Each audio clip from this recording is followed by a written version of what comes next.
All right, so I figured I would share a little short story that I wrote. Cheryl Lee finally decided to take some time off.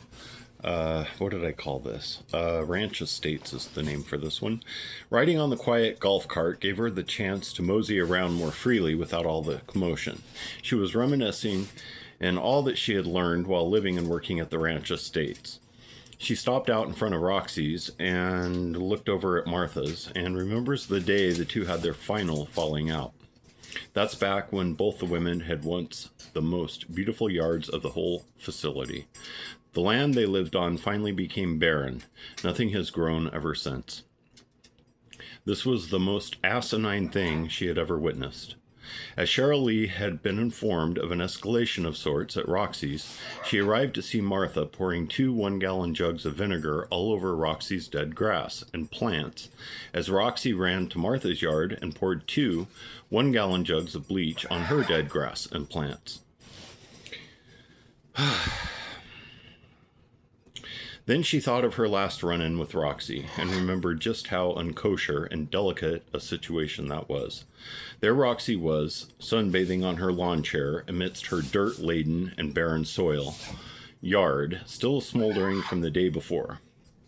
In her skivvies, Cheryl Lee's mouth dropped as she was grateful her hoo-ha wasn't exposed, but was still a horrific sight and must be remedied immediately. All she could think to say was, back when I smoked, I was a Marlboro gal. I never did like the Camel.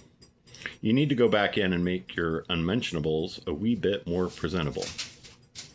Then she thought back to when she learned what really happened between Roxy and Martha, and what a sad tale it turned out to be. Back when Jonah was talking about writing and lived in a smaller place without room for all his writing stuff, he was still handwriting. She learned that neighbors that were sometimes feeling guilty about something would sometimes go to him and he would write the story to help get it off their chest. And then some would go make amends. This is when Cheryl Lee learned that the folks were a little better at taking care of their own and themselves than she had ever realized before.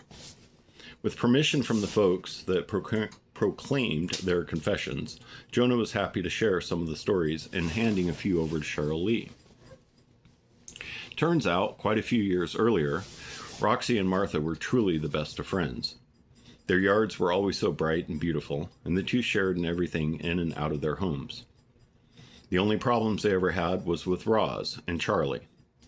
They finally put an end to that nonsense when they both put up a fence. Roxy used electrified barbed wire, and Martha went with chicken wire. This was fine until a few years later when Ted was walking his sweet little blind Yorkie Gavin. The little guy hiked his leg and got the shock of his life. That little dog spun in circles and yelped for what seemed 5 minutes, but was probably just a few seconds. Back to the reason for the fence. Roz, she was one of them crusty old broad types, and she loved her beautiful black Harley. It had one of them sidecars attached, and Charlie would always ride side by side. All right, I'm going to stop there, and I'll do a part 2, maybe tomorrow or maybe later tonight. We'll see. Have a good day or night. Bye.